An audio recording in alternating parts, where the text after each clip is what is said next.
Hello, everybody, and welcome back to Darren Augustus Plays Disco Elysium. In the last episode, we had a bit of a murder mystery that we seem to have to work through. We also are a very drunk detective, or maybe a detective, possibly a detective. And we're also dealing with a girl who apparently knows something about the murder, but she may not have something to do with it, at least according to her. And also, I apparently wants to have fuck me with her, so... Sure. Let's get back to it. Alright, so I think last time we were supposed to talk to the bartender.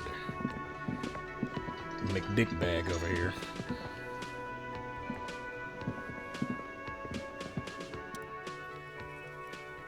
Gautier, the cafeteria manager.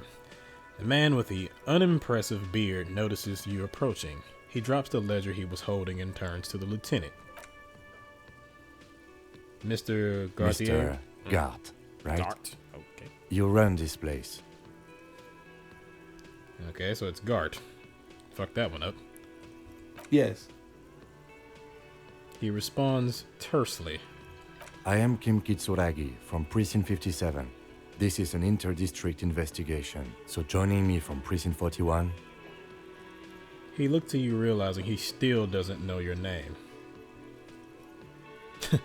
The Harbinger of Ruin. I'll just say nothing. Right. Now, I know it took us a while to arrive at the scene. It also took you a while to call us and report the dead body. It was you who placed the call, yes? Sounds French. Huh. No, I only just got here. It was probably Sylvie who called you. She usually works the bar here. I'm only temporarily taking over her duties. Ugh. Still as arrogant as ever. Do you have her number?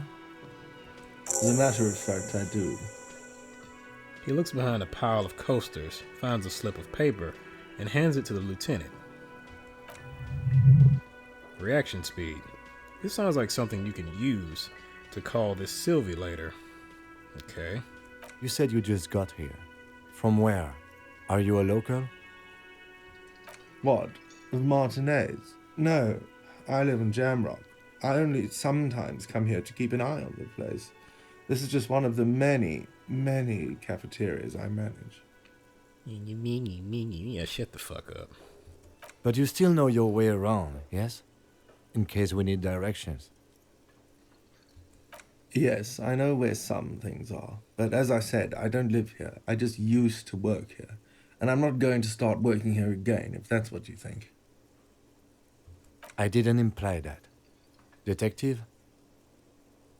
He turns to you. He probably means this is where you step in and ask your questions. Right then, questions. I got this. His face expresses profound doubt in you having this. Oh, this bastard, I swear. Ask him about the body's location before asking if he killed him. People give up information in more innocuous questions, which you can later use in the more sinister ones, not vice versa. Okay. Where exactly is the body? Behind this building, there's a courtyard. He points to the kitchen behind him. They hoisted him up on a tree there. And how do we get there, then? It's easy. See that door there? He points to the west. First, you exit through that.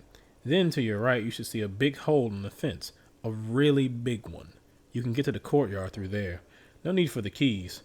The hole is big enough for the, Franconegarian cavalry to fit through. This man means the heavy cavalry of innocent Franconegro, sweeping over the plains and nations of the enemies of mankind, 5th century style. Unified currency and the concept of cool came in their wake. They wore lamellar and carried guns, but first and foremost, Franco-Nigerian heavy cavalry was really, really wide. That roll in the fence must be enormous. Hole in the fence. Jesus Christ. Okay. Why did Sylvie go away? Or who killed him? And why did Sylvie go away? Haven't you asked me that already? What is it with you and this woman? She has nothing to do with this. No, before I asked you where, now I'm asking you why she left. Okay, you got me. She went away because of the dead body out back, and because I asked for her number. That's why Sylvie went away. I hope you appreciate that. The lieutenant opens his little notebook at the cover. The number is safely tucked away in a small pocket. Thank you. Mystery solved? Is it?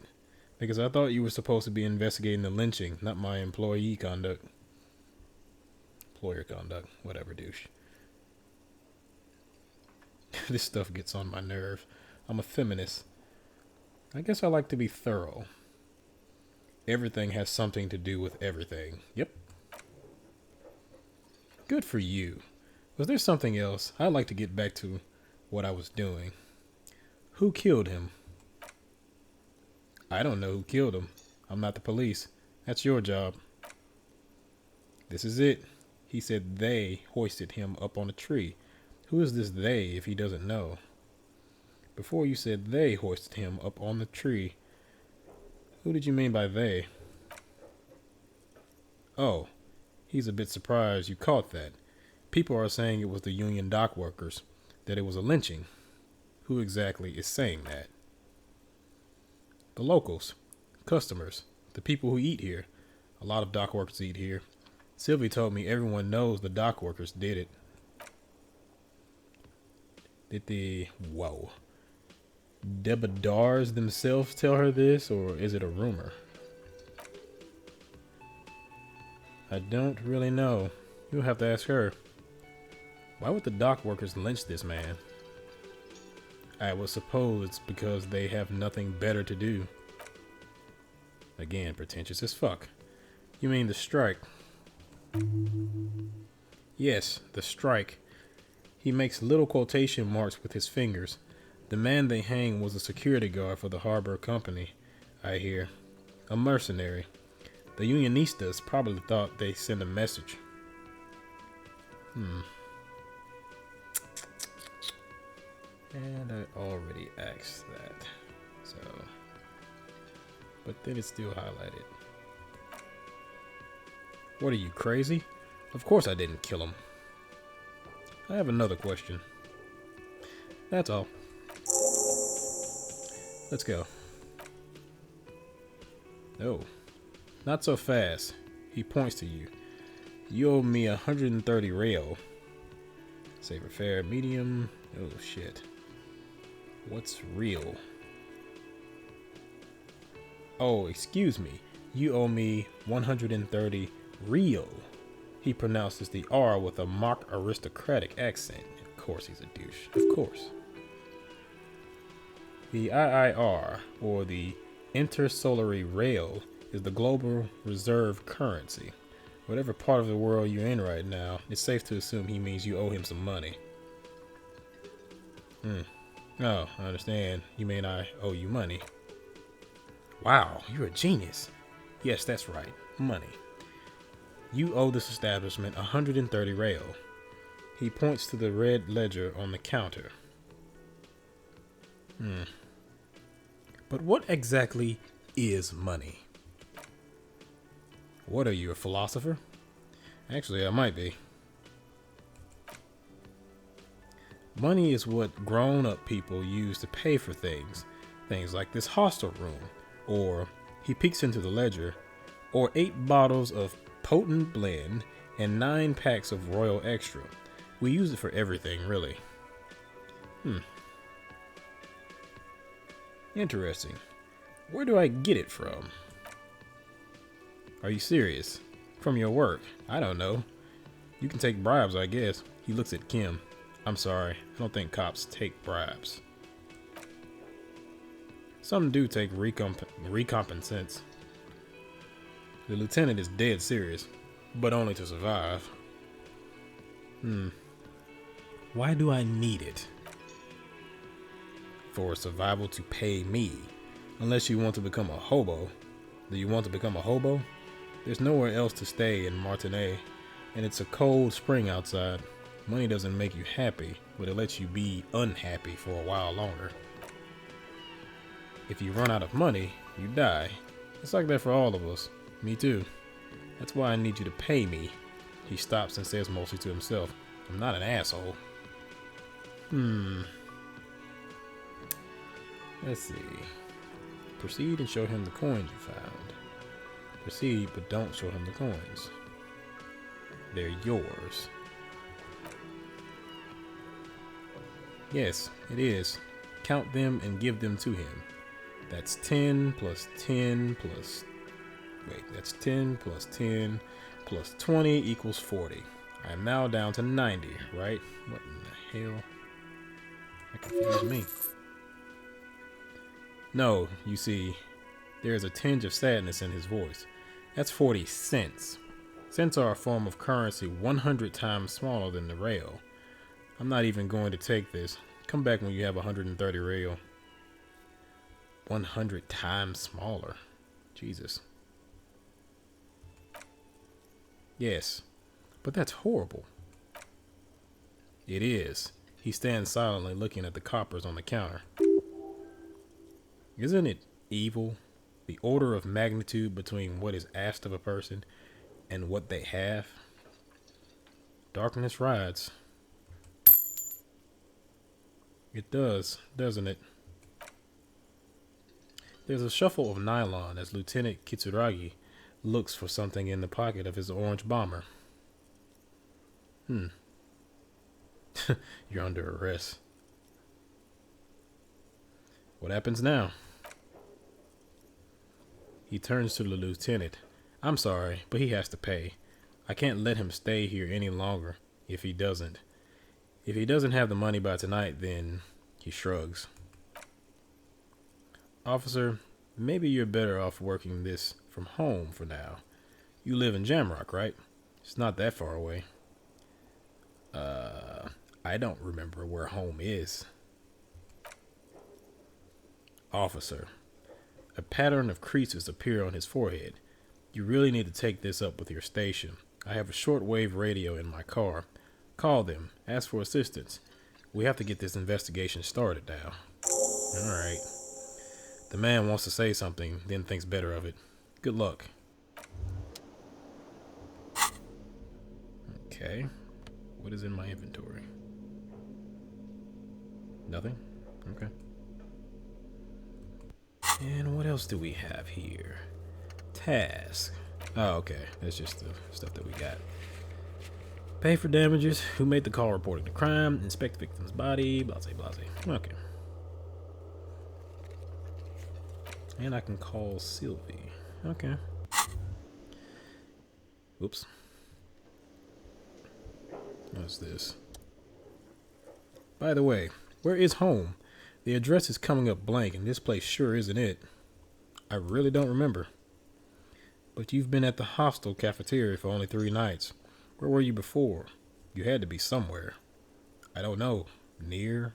South, maybe? You don't really know, do you? I don't. Does this mean I'm homeless? South, maybe. Doesn't sound like somewhere you can stay if you run out of money. Could I trace the way back somehow? To the exact street, the exact number on a building. Thought gained. Lonesome long way home. You can try. Run some addresses in your head when you get the time. Maybe a street or an apartment will appear. Okay. So this is 20% done. Okay, I'll focus on this right now because that seems like that's probably more important. I mean, as much as I would probably like to have the thought of that. Guillermo Lemillion and his blonde hair or red hair or amber hair or whatever the hell it was. I think finding out where I stay is a lot more important. So, turtle eyes.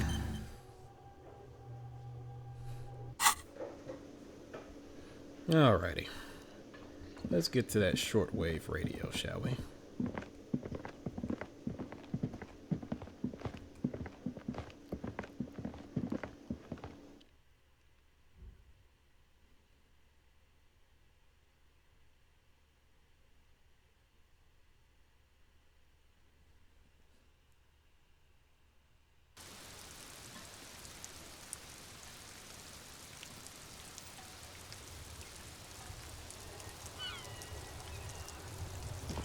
Okay, lots of shinies. We have here. A heap of snow melts in the wheelbarrow.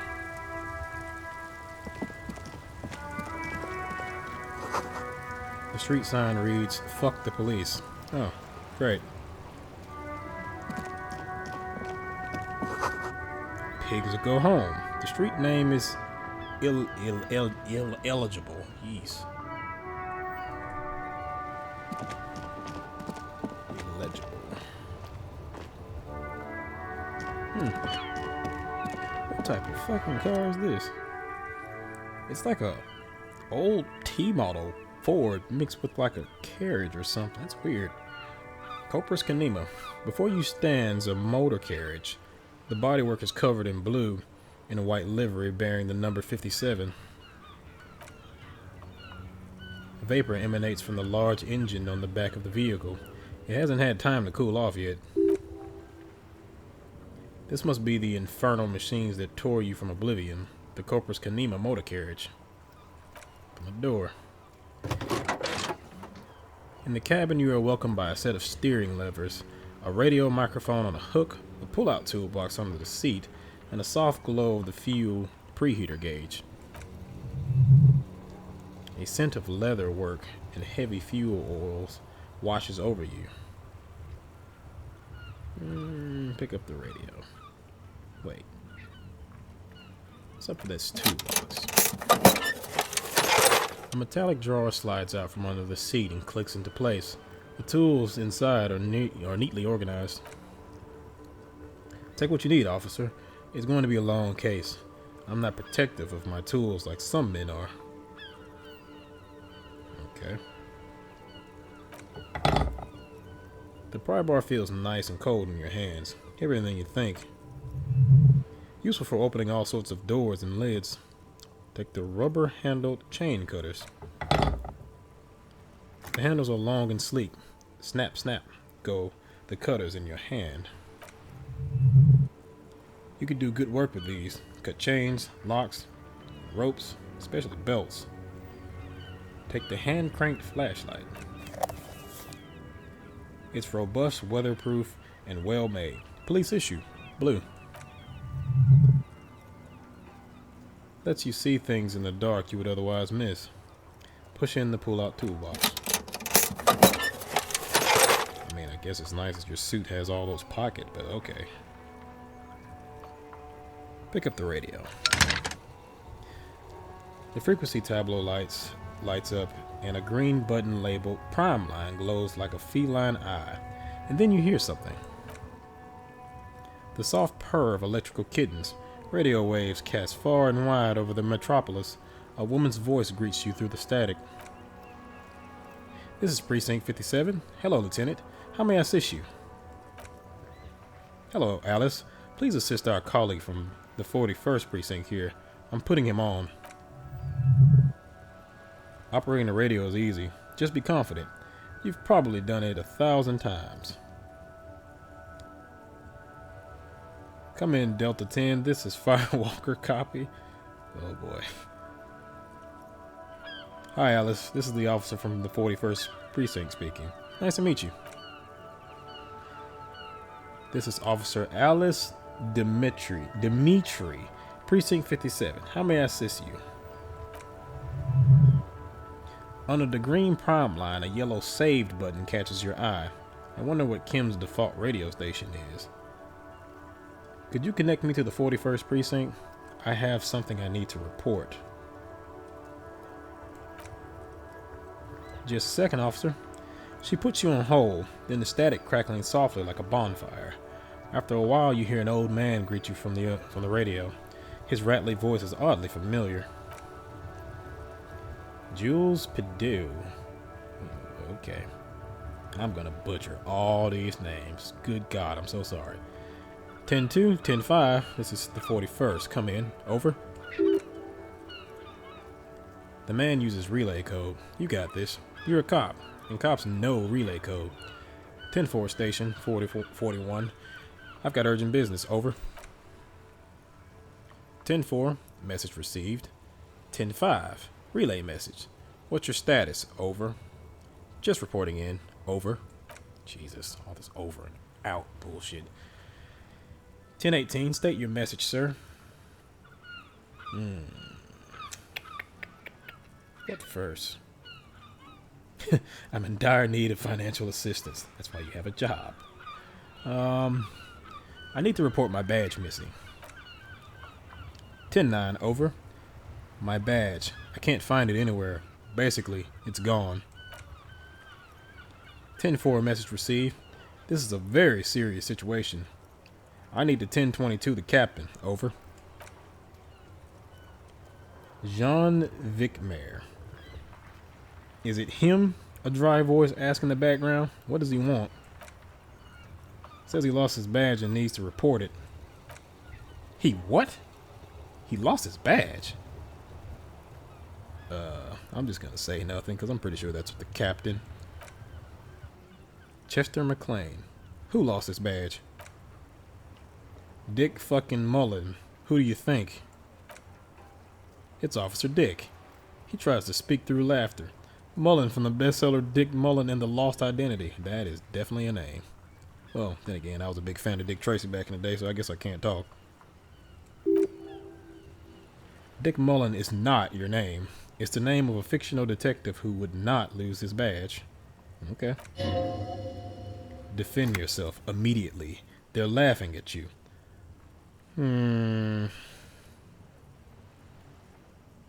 on, operator. Tell them to stop. This is serious.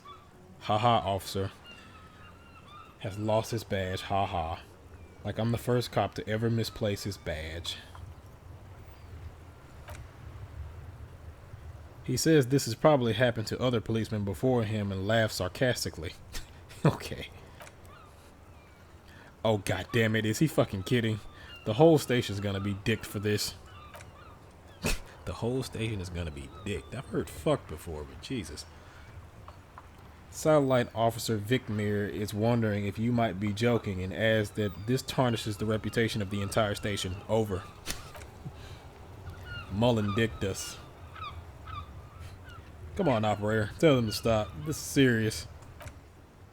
He's asking you to stop. Says this is serious. Of course it's serious. He lost his fucking badge. Satellite Officer Vicmere concurs. Losing your badge is serious. Over. Can we just move on? I want to get it reported and be done with it. 10-4. I hear you, officer. I'm just going to make a note here that you are in pursuit of your misplaced badge. Over. Fuck me, Mac. Come here. You gotta hear this. Dick Mullen lost his badge. What's going on? Super Cop here lost his badge. He lost his what now? His badge. He lost his goddamn fucking badge. Could you all just stop saying lost his badge for a moment? He asked you to please stop saying he lost his badge. Why? Did he find it? The room of the other on the other end of the line erupts in volcanic laughter. Sergeant Torson was wondering if you found your badge yet. Over. You don't have a comeback. Sorry. It's hard to think like this. Say nothing. He's not replied. Looks like he's still looking for it. You can hear laughter in the background. Oh, God. Enough with this now. Have other things to discuss. 10-9, come again. I didn't get that. Over. The animated conversation in the back is making it difficult for him to hear you. New heights even for Captain Sober. Ask him. The speaker gasped for air. Ask him if he lost his gun too. Wait, I had a gun. Oh shit. The room roars with laughter. Sergeant Torson wants to know if you lost your gun too. Over. Half-light. Trivia. Success. Check your pockets. Check your... Holy fuck. You don't know where it is, do you? Oh boy. This is a real nice start, detective. I don't have my gun. No. It's gone. It's not fucking on you. 10-9, come in, officer. Did you get my question? We were wondering about your gun. Over. Drama. Medium. Convince them that you didn't lose your gun. 72% chance. Why not? Got it. Lying over the phone? It's easy. Just say it like it's the truth, and then it becomes it. Okay. Post-truth there. No, of course. I didn't lose my gun. He says he didn't. Thank God for that. That would have been a nightmare. I don't even want to imagine the poor prick who has to relay that kind of news to the captain. Also, he's not the captain. Losing his badge is bad enough. Tell him to find it and fast. We can't have some gangbanger running around with it. Jesus, what kind of gun is it? Like a psychopath's gun or some shit? We're all glad to hear you've not lost your gun, officer. Do you need further assistance?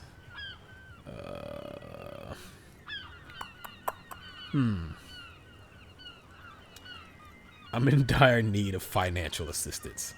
10-4, I hear you. I don't have the authority to grant your request, but what does he want now? He's asking for money. Is he fucking kidding? I don't think he is. Don't give that asshole anything. He's just gonna drink it all. Jeez. Alright, the operator turns back to you.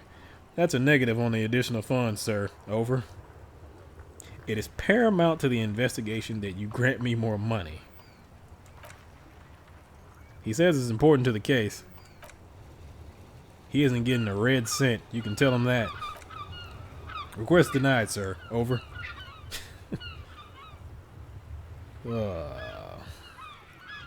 Please, I'm begging you here. I don't have a place to sleep tonight. He says he's in trouble. Doesn't have a place to sleep. Well, I guess he'd better crack the case before sundown then. God. Vicmir said, I don't want to hear any more. I want to go home. Please come and get me. Nah, I'm not gonna be like that. Okay, I heard you. No funds. Anything else? I'm not gonna admit to losing my gun. Jesus Christ. Let me see. This might sound odd, but there's personal details I'd like to discuss. Yeah, maybe we can find something out about him. Okay. 10-4, sir. I hear you. Relay your question. Over. Wait, before you say anything stupid, think it through. What's there to think about? You're going to be looking at a straitjacket if you tell everyone you lost your memory. Be smart about this. Ask if he's there alone. I feel like that's suspicious as hell, but okay. 10-4, sir. I'm not hearing your question. The radio operator inquires again. Hold on. Are you alone in the room? I need some confidential information about myself. That's a negative, sir. I got a 10-12. Visitors present. Here. Over. I wanted to know if I've got my badge's description right in your report. Could you read it to me? Name, rank, date of birth? What? What is it? Is he still on the line? He wants to verify the information on his badge. But of course, it says Dick Mullen, High General of the Revencolian Cavalry Force. Tell him to stop wasting time. What do you need, sir? Over. I'm looking for my address. I don't know where I live. 10-4. Your address? Hold up, Jules. He doesn't fucking know where he lives. Did I hear that right? Seems like it, sir. No, fuck him. Don't tell him anything, you understand? He's been hellbound for the gutter. Let him have it. Jesus Christ. Sorry, sir. Anything more I can do for you? Any news about my, family? Excuse me, sir? Over? I just thought you might have heard of them, that's all. No, sir, I haven't. You're not really keen on mentioning your home life, so I've always assumed things weren't that good on that front. Over. Jesus. Well, you were drunk as shit in a bathtub, so yeah, probably were. Please refer to me with my full name in the future. 10-9, repeat message? I didn't get that, sir. Say my name. Sir, I will not have you talk to me in that manner. Over. Please just say my name, Jules. What? What is it? What can he possibly still want from us? He seems intoxicated and keeps asking me to call him by his name. Jeez. Mullen's drunk and emotionally aggressive. That's new. Wrap it up. Don't indulge in his drunken antics. Have I ever told you about my life before RCM? 10-4. Well, that's a... Does he actually want something, or is he hell-bent on disrupting our work? He asks if he's ever told me about the days before joining the RCM. For God's sake, cut this shit out. Tell him to stop wasting time and be a goddamn policeman for a change. Sir, Satellite Officer Vic Mir, I heard him. I heard him, bro. So, is there anything else? Yeah, let's wrap this up. Okay. 10-10, transmission completed. Standing by. Over. In call with the 41st. Well, not gonna be getting help from those dickbags. Let's see. Pick up the radio again. I'm supposed to be making a phone call. I need you to connect me to a civilian. A Sylvie. She may have reported a murder. Of course. What is her number? Kim, didn't Gart give you Sylvie's number? I don't remember his name. McDickbag is his name. Yes, hold on. The lieutenant takes a look at his notes. Her number is 005-1944-298. Received. Hold on, officer.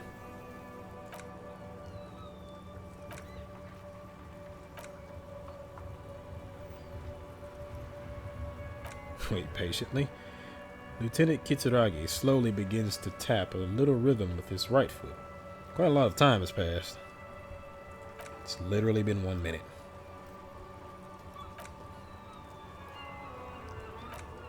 Okay. Officer, she finally returns. I have Sylvie Malika on the line for you. Yes, hello. A female voice greets you through static. It sounds like she's a million miles away from here. Hello, this is the police calling. I have some questions for you about your last days at work. Oh, right. She recognizes your voice almost immediately. Hello, officer. What can I do for you? You quit your job at the Whirling. Why? You mean, why did I leave the bar? You can hear her tense up on the other side. Honestly, I'm not really comfortable discussing it with you, sir. Why not? It's true. Wait, why aren't you comfortable discussing it with me? The static waivers. Let's just say I left because I needed to get away from someone. Get away from whom? You mean McDickbag? You know whom. Or wait, is she talking about me? Okay, now I'm kind of confused. I was confident that it was a McDickbag. Now I'm not. Okay. Did you leave because of Gart? What? She stopped abruptly? No. Why would you even think that? He told me he asked you out. Are you saying it didn't happen? Don't be afraid of that pig. You have to stand up for yourself. So you do agree that quitting your job just because someone asks you out is an overreaction. Okay. Please, don't bring Gart into this. It's none of your business. I mean, I'm a cop, so technically it kind of is. God, why can't you just mind your own business, she mutters. I already said I don't want to talk about this. You're messing everything up again. Wait, what? Oh, okay. Was it you who called the police? No, not me. But why didn't you call? Didn't the corpse behind your workplace bother you? What? Of course it bothered me. But I thought the union already knew about the corpse. What does the union have to do with this? No one calls the police. You can hear her adjust the receiver in her hand. The union would get angry. What do you mean by that? You know, she seems to be looking for words. What the union says goes. People listen to them, and they take care of their own, which is like everyone here. Wait, Kim, lower your microphone. Is she speaking truth? The union is the law around here? Legally, no. In reality, yes. He looks around. Martigny is de facto police by the dock workers union. Oh, shit. Looks like there's a limit to my authority then.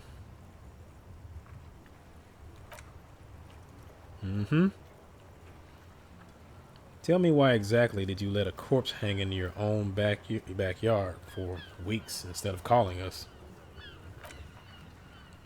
I didn't want to get in trouble with the others. Push her further. Show her the error of her ways. Okay, authority. Let me get this straight.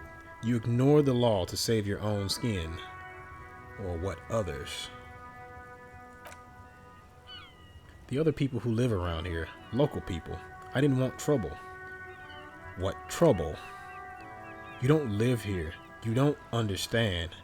Squealing is frowned upon. Everything is dealt with, well, by the union internally. You hear static. Her chin rubs against the receiver. Then, please, I just didn't want any trouble. Let me get this straight. You ignored the law to save your own skin. I didn't know I had to report it. I thought someone would take him down eventually. Her voice breaks. It's a little late for tears, isn't it? Should have used them to summon the police earlier. You can almost hear the girl getting smaller on the other end of the line until she almost drowns in static. Do you know who made the call? No. You can hear her regaining control in the background. I honestly don't know. It was someone else.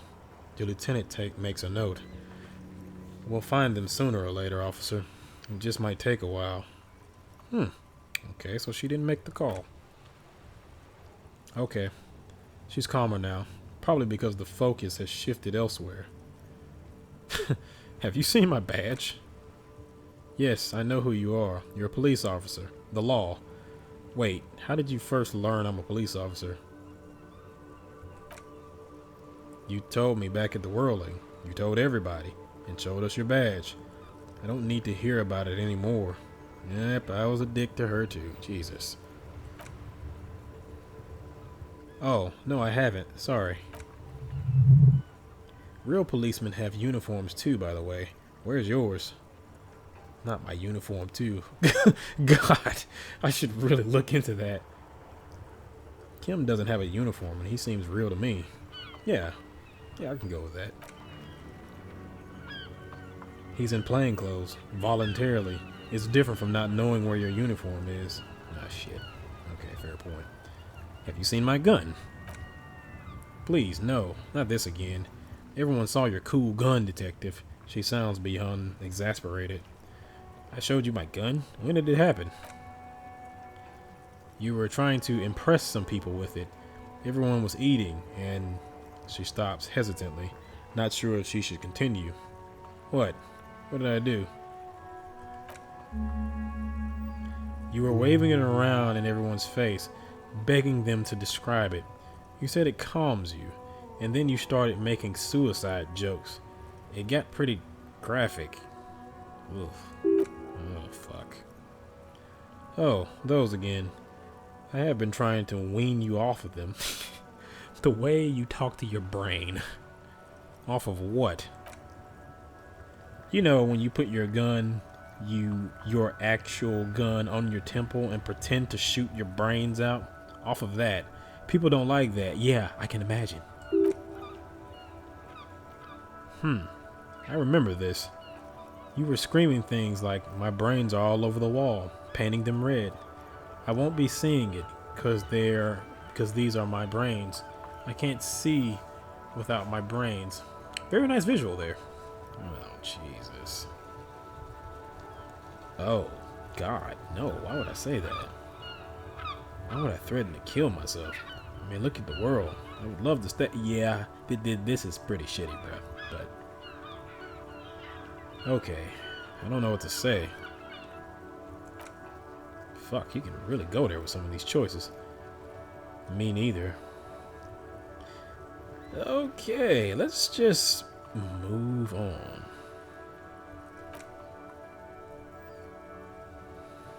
No idea.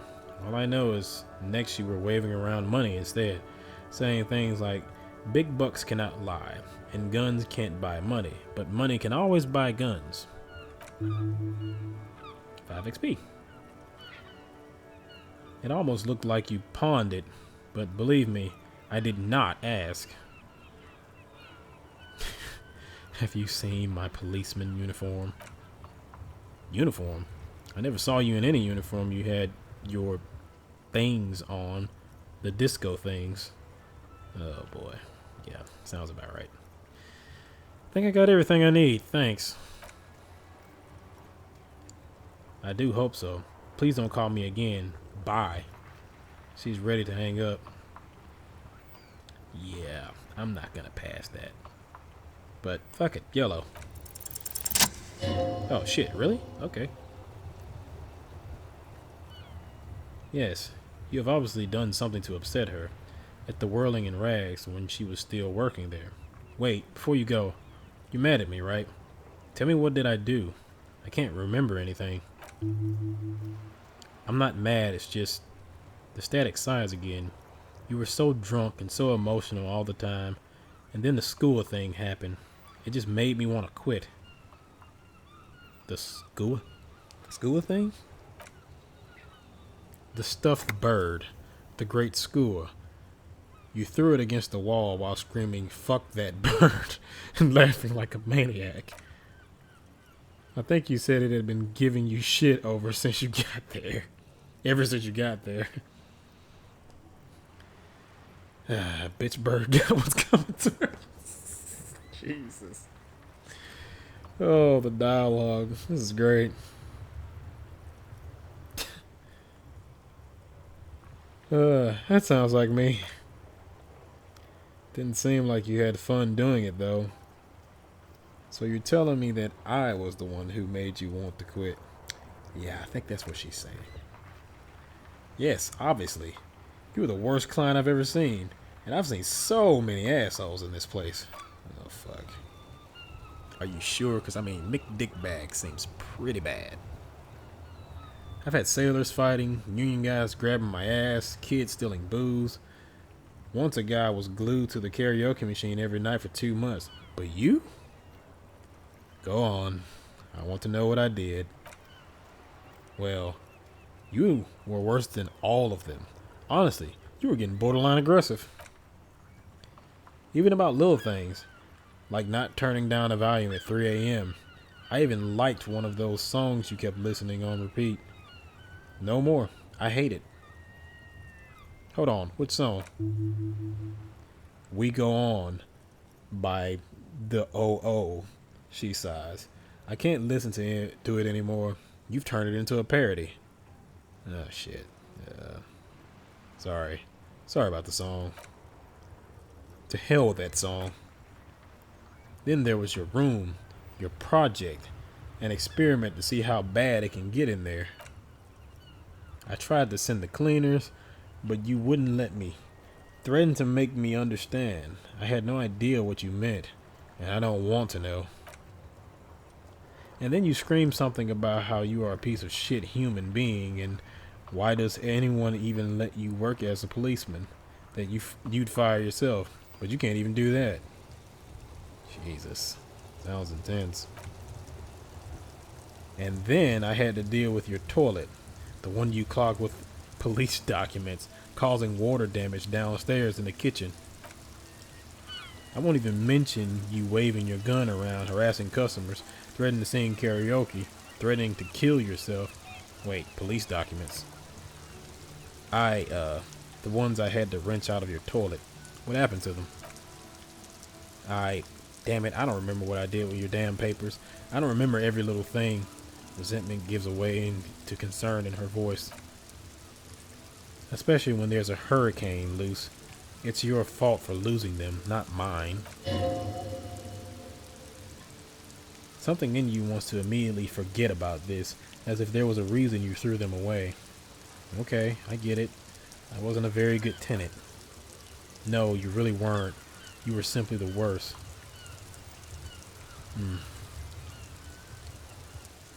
Girl, just loosen up a little. Don't you ever party? Well, you're the worst tavern wench I've ever seen. I'm just gonna say I don't even know what to say. God, I knew I shouldn't have brought it up. Just try not to call me again. Let's pretend it never happened. But when I spoke to Guard, it seemed like he thought you left because of him. Wait, really? No, this is absolutely not true. I like Guard. I really do. Oh, McDickbag. Didn't he cross a line when he asked you out? No, I was actually flattered. I've always liked him. It was just bad timing with the corpse and all that. Jesus. There's a pause. You can almost see her on the other side. Your telephone cord coiled around her index. I didn't know what to say to him later. Then you came and destroyed the place, so I left without explaining. I should have, maybe. I can tell him. Okay, but please don't mess it up. Please don't take out your gun or something. Right, thank you for talking with me. Take care.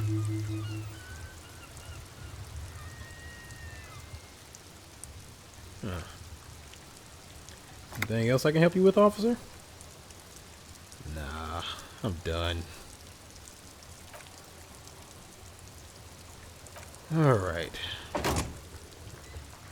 So, I'm also McDickbag. Great. Just wonderful. Just wonderful. I kind of want to be a dick, though, and just tell a big-ass lie, but I feel like that would be bad.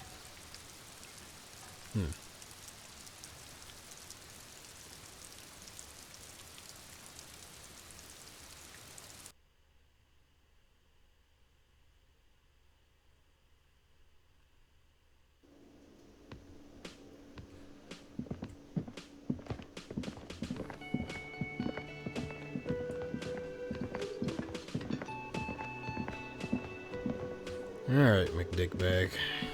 Can I help you?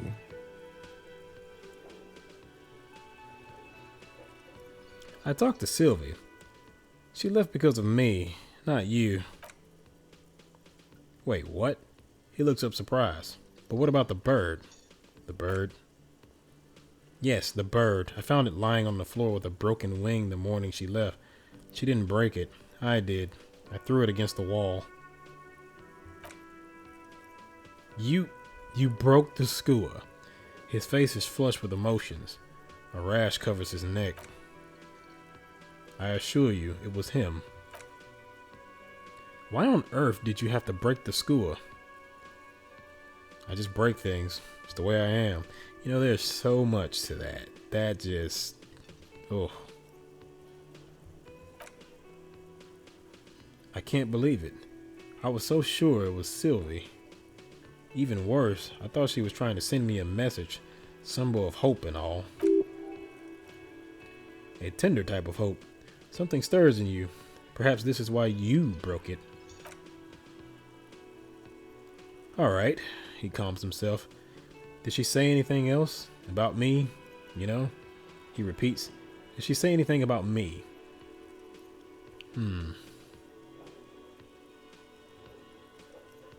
She said you're nice, but also her employer. I mean, come on, the power vertical here. Shake your head. She said she was flattered. It was just bad timing. Really? The man doesn't know what to say. He wipes his brow and stares at the counter. I should give her a call then.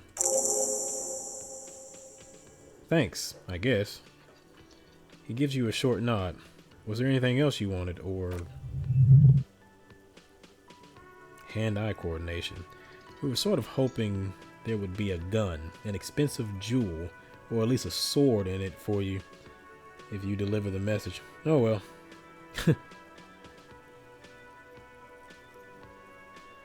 I've seen something here at the Whirling Guard. Thing I need to talk about.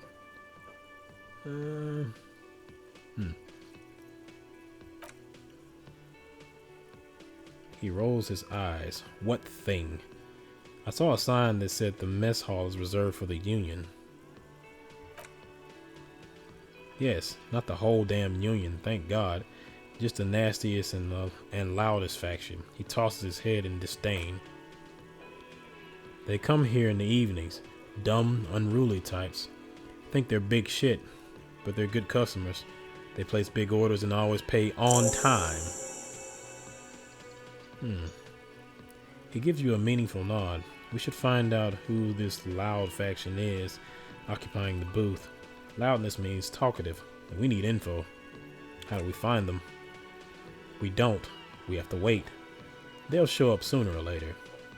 He looks toward the booth. Men are hungry, even striking men. If not today, then they'll be here tomorrow. There are these things called days. You sleep between them. He's saying they'll come after you've slept. Just to make it clear you got that. Why can't I go in the kitchen? What are you, a cook now? That's none of your business. Maybe I am a cook. I have a search warrant. But there may be something pertinent to the investigation in the kitchen. He rolls his eyes. He wasn't pan-fried. He was lynched. What could the kitchen possibly have to do with... He changes his mind. Fine. Okay. The kitchen is closed until 1300 because the cook is working. You can snoop around after that, if you must. Okay. So I got a little bit of time management here. By the way, you should come back to this thing-based questionnaire if you see anything interesting. Interesting in the whirling later. Okay. Okay, so we have a lot of quests. Jesus. Find out who is in the Union box. Guard has told you some unruly Union men gather in the mess hall of the Whirling in Rags. They're not here. They're not there today. But most likely they'll eventually show up. Keep an eye out for them. I gotta track down my gun. Still haven't found my badge. I gotta pay for the damages. Good God. Okay. Well then, this is shaping up nicely. Flashlight. A police flashlight bearing the logo of Ground Stealing RAO. The small dynamo packed inside the handheld illumination device theoretically gives you the ability to produce a tiny amount of electricity anytime, anywhere. Is that a hint, hint, wink, wink? Chain cutters. The meanest looking pair of cutters you've ever seen. Made in Gottwald by Walsherm Werkolzig. Yeah, that one. No chain, wire, no barbed fence will ever stand in your way again. They look hungry, ready to chew steel. Pry bar. The red tip pry bar has Carson T heavy duty engraved just below the handle. It's satisfyingly heavy. Perhaps one of the most useful tools to carry around.